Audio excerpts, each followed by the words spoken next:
రాష్ట్ర వ్యాప్తంగా కుట్రలు జరుగుతూనే ఉన్నాయి.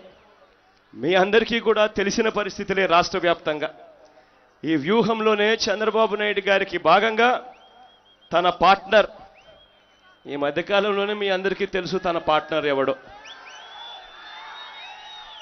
తన పార్ట్నర్ చంద్రబాబు నాయుడు గారి వ్యూహంలో భాగంగానే తన పార్ట్నర్తో ప్రతిపక్షంగా ఉన్న మా మీద తానే స్క్రిప్ట్ చదివిస్తాడు. పార్ట్నర్ ఎవడో తెలుసు కదా, ఒక సినిమా యాక్టర్.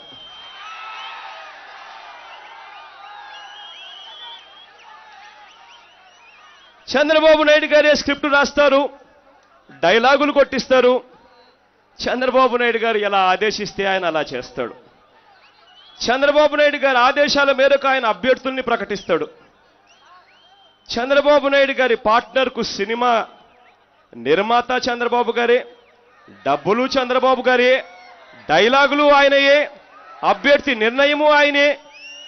బీఫాములు ఒక్కటే మాత్రమే ఆయన యాక్టర్తో పెట్టిస్తాడు, ఆ పార్ట్నర్తో పెట్టిస్తాడు. ఇదే చంద్రబాబు నాయుడు గారి హయాంలోనే చంద్రబాబు నాయుడు గారు కాంగ్రెస్ పార్టీతో కుమ్మక్కైన వేళ, జగన్ అనే వ్యక్తిని ఇబ్బంది చేయడం కోసం కాంగ్రెస్ పార్టీతో కుమ్మక్కై చంద్రబాబు నాయుడు గారు ఇబ్బందులు పెట్టిన వేళ, అధికారుల ఎలా చెబితే అలా చేసిన సిబిఐ అధికారి కూడా మీ అందరికీ తెలుసు. ఆ పార్టీ, ఆ అధికారిని ఇదే చంద్రబాబు నాయుడు గారి పార్టీ నుంచి భీమిలీకి టికెట్ ఇవ్వాలి అని అనుకున్నాడు.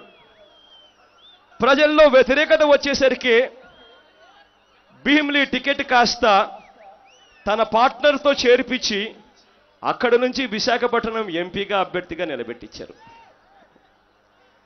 గొప్ప గొప్ప డ్రామాలు ఆడుతూ ఉన్నారు వీళ్ళంతా. చివరికి ఏ స్థాయిలో ఈ డ్రామాలు ఉన్నాయంటే, నిన్న చంద్రబాబు నాయుడు గారి పార్ట్నర్ యాక్టర్ నామినేషన్లు వేస్తే అక్కడ జెండాలు కనిపించినవి ఏమిటో తెలుసా? తెలుగుదేశం పార్టీ జెండాలు కనిపిస్తాయి.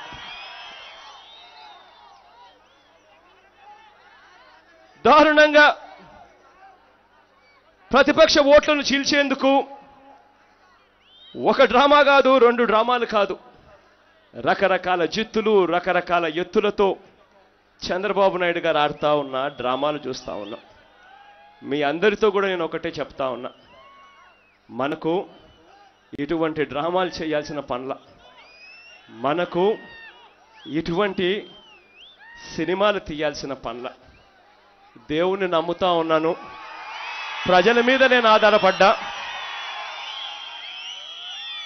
దేవుడు ఆశీస్సులతో, మీ అందరి చల్లని దీవెనలతో రేపొద్దున ఖచ్చితంగా ఎన్ని కుట్రలు, ఎన్ని కుతంత్రాలు పన్నినా, ఎన్ని పన్నాగాలు పన్నినా వచ్చేది ఖచ్చితంగా మనందరి ప్రభుత్వం అని మాత్రం ఖచ్చితంగా చెప్తా ఉన్నా.